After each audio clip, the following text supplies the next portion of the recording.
Okay, so let's dive into a really wild story about a 7,600-pound secret. And it's been buried just off the coast of Georgia for, get this, over 60 years. It's this incredible tale of Cold War secrets, modern-day treasure hunts, and a local legend that just won't go away. So what exactly are we talking about here? What is the sleeping giant? Well, for more than half a century, a seriously powerful weapon has been lying dormant in the murky waters just miles from Savannah, Georgia.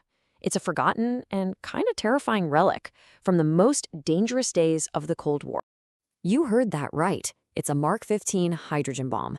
We're talking about a weapon of immense destructive power, lost during a military accident that has its own very specific, very chilling codename. Yeah, the Pentagon actually has a term for this, broken arrow. It basically means an accident with a nuclear weapon that, thankfully, doesn't start a nuclear war. And this bomb off Tybee Island, it's one of the most famous and definitely one of the most mysterious examples on that list. So how in the world does a hydrogen bomb end up at the bottom of the ocean? To really get a grip on this mystery, we have to rewind the clock all the way back to the night it all went wrong. So picture this. It's the night of February 5th, 1958. A B-47 bomber is flying a training mission when, out of nowhere, it collides with an F-86 fighter jet. The bomber's wing is just shredded. One of its engines is left hanging on for dear life. The pilot, Major Howard Richardson, knew the plane might not survive a landing with that thing on board, so he had to make an absolutely impossible choice. He got permission to drop the bomb from 7,200 feet right into the water below. The crew watched, but they saw no explosion when it hit the surface.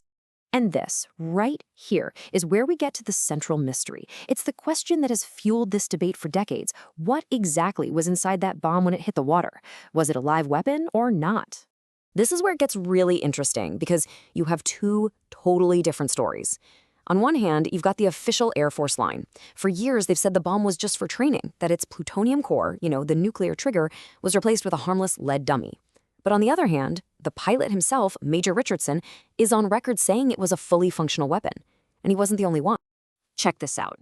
In 1966, the Assistant Secretary of Defense, a guy named Jack Howard, said in congressional testimony that the lost bomb was, and I'm quoting here, a complete weapon with a nuclear capsule. I mean, that's a high-ranking Pentagon official directly contradicting the Air Force's story. It strongly suggests that crucial plutonium trigger was, in fact, on board. But here's the thing that often gets lost in this whole debate about the plutonium core. You have to understand this. Even without that primary trigger, this bomb is still incredibly dangerous. It is packed with hundreds of pounds of conventional high explosives that could cause a massive non-nuclear explosion. And it's got a huge amount of highly enriched uranium for the second stage of the reaction. If that stuff got out, it could cause serious radioactive contamination. Okay, so this all leads to the question I'm sure you're thinking right now. If it's so dangerous, and we have a pretty good idea of where it is, why on earth have we just left it there for all these decades? Well, it turns out the Air Force concluded that trying to recover the bomb is actually more dangerous than just leaving it be. And there are three big reasons why. First, the explosion risk. After all this time, those conventional explosives inside could be really unstable. Moving it could set them off. Second, contamination. If the bomb's casing is still in one piece, trying to pull it up could break it, spilling radioactive material all over that fragile coastal ecosystem. And finally, it's just a classic needle in a haystack problem. It's buried in mud, and the area is full of other metal junk, like shipwrecks, that totally confuse the sensors. And this number really paints a picture of the challenge. The bomb isn't just sitting there on the seabed. It's believed to be buried under as much as 15 feet of thick, dense mud. Trying to get that out would be a monumental and incredibly risky job.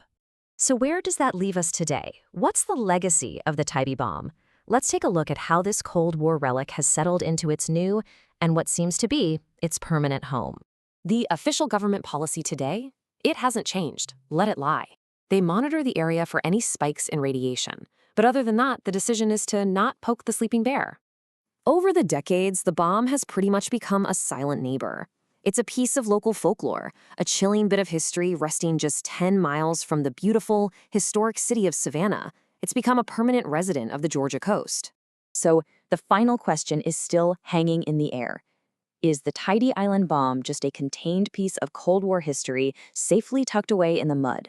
Or is it a lingering threat, a ticking clock waiting just beneath the waves? And that's a question that for now, nobody has a definitive answer to.